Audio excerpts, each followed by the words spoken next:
Assalamualaikum warahmatullahi kembali kepada Al-Quran dan Hadis. Kalau kita tengok realiti yang ada di negara kita, kecenderungan untuk menghafal Al-Quran lebih ketara.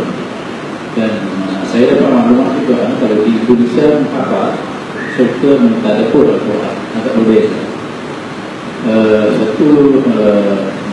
Dan berbanding dengan kalau kita perhatikan di Malaysia ni agak baru dengan dikatakan ada gurunya di Perak yang kita boleh lihat juga di sekolah-sekolah kerajaan. Kalau kita tengok di sekolah kerajaan pada hari ini di MRS ni juga menghafal.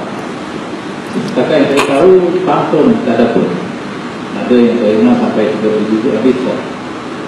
Jadi apa pandangan Ustaz perkembangan ni apakah memenuhi maksud fardu ila Allah wa Rasul? Ya, cantik soalan tu. Inilah yang menyebabkan kita susah hati.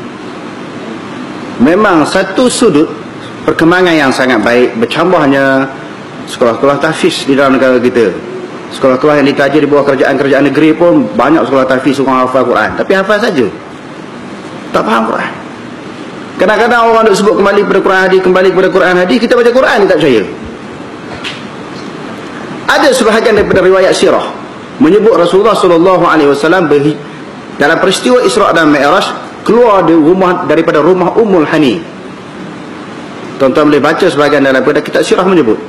Sedangkan dalam Quran kata subhanallazi asra bi'abdihi lailan minal masjidil haram ilal masjidil aqsa. Maha suci Allah yang memperjalankan hambanya daripada Masjidul Haram ke Masjidul Aqsa, bukan daripada rumah Ummul Hani. Dalam hadis pula kita kata nak kembali kepada hadis. Berapa ramai orang berceramah menyebut Rasulullah SAW nak wafat menyebut ummati, ummati, ummati. Selepas saya cakap ni pun orang akan tuan-tuan ceramah maulud ke ceramah apa, orang akan sebut lagi hadis ni. Ini hadis maudhu'. Dalam Sahih Bukhari, Sahih Bukhari ni bawah pada Quran. Asahul kutubul musannafah ba'dal Quran. Ini sepakat para ulama kata Bukhari bawah pada Quran. Selepas Quran Sahih Bukhari. Rasulullah sebut Allahumma rafiqul a'la, Allahumma rafiqul a'la. Tuan-tuan boleh buka di dalam kitab Sahih Bukhari di dalam bab wafatnya Nabi SAW. Aisyah menyebut bahawa Rasulullah wafat di pangkuanku, di atas ribu aku.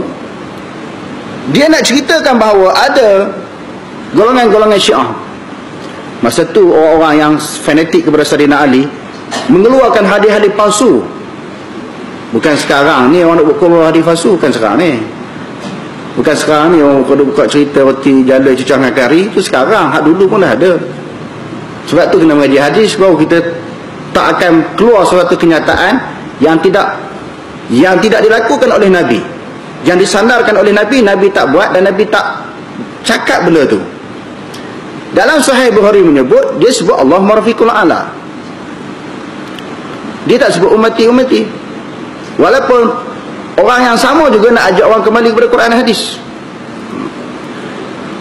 Dan Rasulullah SAW di dalam peristiwa hijrah, dia hijrah di tengah hari, bukan di tengah malam, sebagaimana yang dilaporkan oleh majoriti kitab-kitab sirah.